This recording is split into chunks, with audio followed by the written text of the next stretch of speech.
ક્રાઇમને મોટી સફળતા મળી છે। છોટા રાજન ગેંગનો સાગરીત સકંજામાં આવ્યો છે। અંડરવર્લ્ડ માફિયા બંટી પાંડેની ધરપકડ કરાઈ છે। વાપીના ઉદ્યોગપતિના પુત્રનું અપહરણ કર્યું હતું। આરોપી સામે 28 ગુના નોંધાયેલા છે। 4 ગુનામાં આજીવન કેદની સજા થઈ છે। 2011માં અલમોડા જેલમાં હતો આરોપી। હત્યા અને ખંડણીના ગુનામાં ધરપકડ કરવામાં આવી છે। ગેંગનો એક સભ્યને સીઆઈડી ક્રાઇમે થોડા દિવસ પહેલા વાપી ખાતેથી ઝડપી પાડેલો હતો। બંટી પાંડે નામનો આ આરોપી છે કે જે આરોપીને વાપીના ઉદ્યોગપતિના પુત્રના અપહરણ કેસમાં પકડી પાડ્યો હતો। તેની પૂછપરછમાં સુરતના મેદરપુરા વિસ્તારમાં 2004માં લૂંટવીટ હત્યાના એક ગુનામાં તેની સંડોવણી સામે આવી હતી। જોકે આ સમગ્ર મામલે મેદરપુરા પોલીસ સ્ટેશનમાં ગુનો દાખલ કરવામાં આવ્યો હતો। સમગ્ર ઘટનાનો ગુનો છે તે સુરત ક્રાઇમ બ્રાન્ચ તપાસ કરી રહી હતી। એટલે કે વાપી ખાતે બંટી પાંડે કે જે ગેંગસ્ટર છે તેની ધરપકડ કર્યા બાદ સુરતના ગુનામાં સુરત સીઆઈડી ક્રાઇમ તેને પૂછપરછ માટે સુરત લઈ આવી છે અને તેની પૂછપરછમાં મોટા ખુલાસા થાય તેવી શક્યતા છે। કારણ કે છોટા રાજન ગેંગના આ જે સાગરીત છે તેના પર અનેક ગુના છે અને પોલીસથી બચવા માટે તે સાધુનો વેશ ધારણ કર્યો હતો। ત્યારે ચોક્કસપણે કહી શકાય કે વાપીના અપહરણના ગુના બાદ સુરતની એક લૂંટવીટ હત્યાનો ગુનો પણ ઉકેલાયો છે। જોકે આરોપીની પૂછપરછમાં હજુ પણ અનેક ગુના ઉકેલે તેવી આશંકા સુરત સીઆઈડી ક્રાઇમે વ્યક્ત કરી છે। કેમેરામેન જીગર ગુગલ સાથે કીર્તેશ પટેલ, ન્યૂઝ 18 ગુજરાતી, સુરત।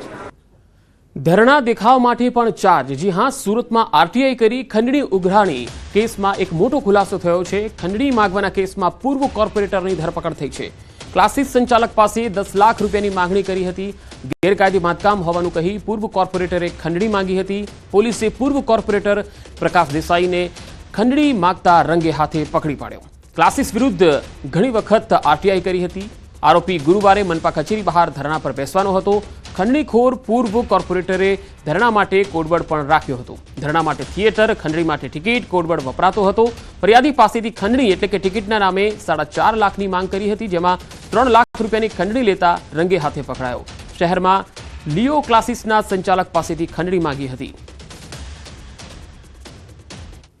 જે પ્રકાશ દેસાઈ છે એ પૂર્વ કોર્પોરેટર છે। એને જે ઓનર છે જીગર કથિરિયા એને એવું કીધું હતું કે તમે આ જે લિયો ક્લાસીસ ચલાવો છો તેમાં 4થો માળ ગેરકાયદેસર છે અને એના માટે હું તમારા વિરુદ્ધ અરજી કરું છું અને જો તમે આ અરજી ફાઇલ કરાવવા માંગતા હો અને હું તમને વધારે પરેશાન ન કરું એમ કરવા માંગતા હો તો તમારે મને 10 લાખ રૂપિયા આપવા પડશે।